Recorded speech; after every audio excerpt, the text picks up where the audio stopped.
Day number 12। तो आज है 15 जून एंड आज था मेरा इकोनॉमिक्स का एग्जाम। तो उसको ब्रीफली डिस्कस करें तो सबसे पहले आई डोंट नो ये इंटेंशनली था या अनइंटेंशनली, बट आज का जो पेपर सेट हुआ था वो ऐसा लगा कि बहुत ईजी सेट हुआ है, क्योंकि उसमें ना ज़्यादा न्यूमेरिकल्स के क्वेश्चंस थे ना ज़्यादा ग्राफ से रिलेटेड क्वेश्चंस थे।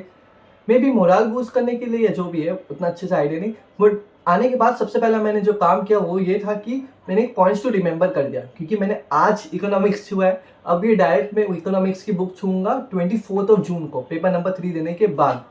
तो तब तक मैं पेपर इतने दिए रहेंगे तो टेंशन रहेगा और प्लस भूल भी गया होगा, तो वो ऑब्वियस सी बात है। सो इसके लिए मैंने पॉइंट्स लिख दी कि क्या क्या किन किन चीज़ों पे फोकस करना है। और वैसे भी इकोनॉमिक्स का पेपर कामिनो इते पेपर होने वाला है, द डिवाइन मूव वाला पेपर, जो मैंने बोर्ड्स के टाइम भी मेंशन किया था। ये डिसाइड करेगा कि मेरा एग्रीगेट कितना कंप्लीट हुआ है।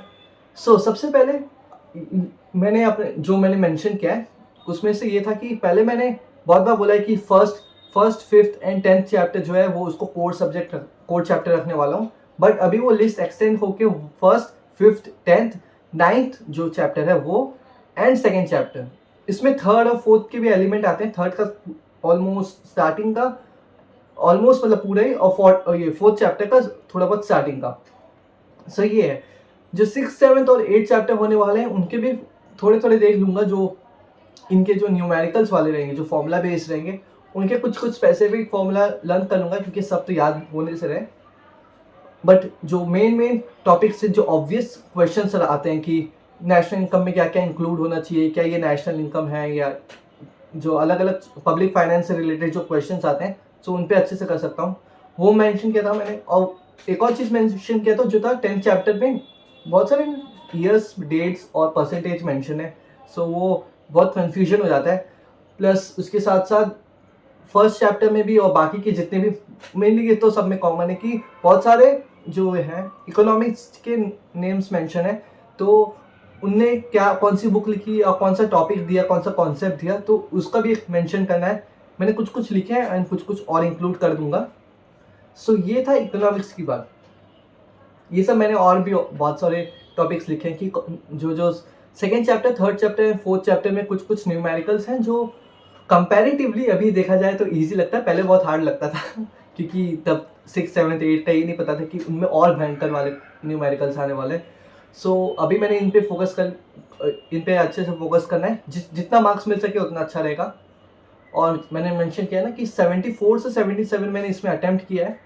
और बात करते हैं प्रीवियस वाले जितने मैंने एग्जाम्स दिए। सबसे पहले accounts, law and paper number 3 math stats LR का।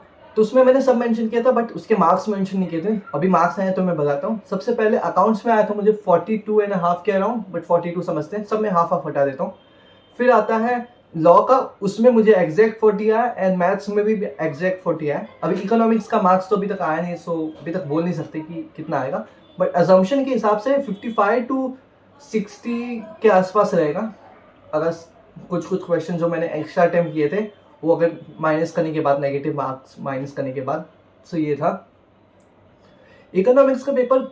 इसलिए इतना चैलेंजिंग क्यों होगा पता है? एक बहुत ही मेंटल गेम वाला रहेगा। क्योंकि अगर इसको एक थोड़ा ड्रामेटिक तरीके से बताऊं तो थिंक ऑफ एक, मतलब एक पूरा डार्क रूम है and you are just sitting, और तुम्हारे पास एक वो है, एरो तुम्हारे पास 50 या 55 या टोटल तुम्हारे पास 100 है, और तुम्हें टारगेट पे शूट करना है। मिनिमम 40 उस पर जाना चाहिए, बट तुम्हें एक हाई स्कोर सेट करने के लिए उस पर 70 के आसपास ये एरोस मारने हैं। एंड वो पूरा डार्क रूम में तुम्हें ना दिख रहा है कि टारगेट कहाँ पे, कुछ नहीं। और ऐसा है कि अगर टारगेट मिस हुआ तो वहां से एक लूप, वो एक पोर्टल टाइप रहेगा। और जैसे तुमने, अच्छे से बताता हूँ, तो ये सब एरोस तुम्हारे पास है 40 से 50 के मतलब 100, एंड जिसमें से 60 to 70 हम लोग शूट करने वाले हैं। मारने के बाद फिर जो डार्क रूम है वो उसमें लाइट आएगा और फिर पता चलेगा कि कितना एरो जो है हिट किया है अपने टारगेट पे और कितना मिस होके वो जो पोर्टल टाइप है उसके थ्रू जाके हम लोग को वापस खुद लगा है। सो एक थोड़ा ड्रामेटिक टाइप एनिमे स्टाइल ऐसा मेरा ऐसा इमेजिनेशन था इकोनॉमिक्स के पेपर पे, सोचा शेयर कर दूं। सो ये है। कल अब मैथ्स का पेपर वापस से होने वाला है, तो इस वाले मैथ्स में क्या सोच रहा हूँ मैं, स्ट्रेटेजी ये है कि अभी मैथ्स, लॉ का और अकाउंट्स का तीनों का लगातार पेपर होने वाला है, कल मैथ्स, फिर उसके बाद लॉ, फिर उसके बाद अकाउंट्स।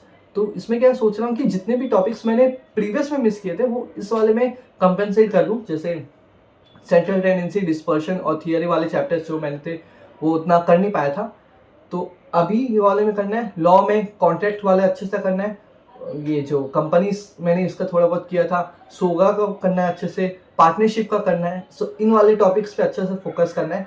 अकाउंट्स में जो मैंने मिस किए थे, जो men single entry, final accounts, NPO main है, और जो उनके थियरी है, और जो जितने भी थोड़े बहुत और टॉपिक्स हैं उनको अच्छे से करना है। राइट, जैसे राइट इशू वाला है, सो ये इन टॉपिक्स पे अच्छे से करना है।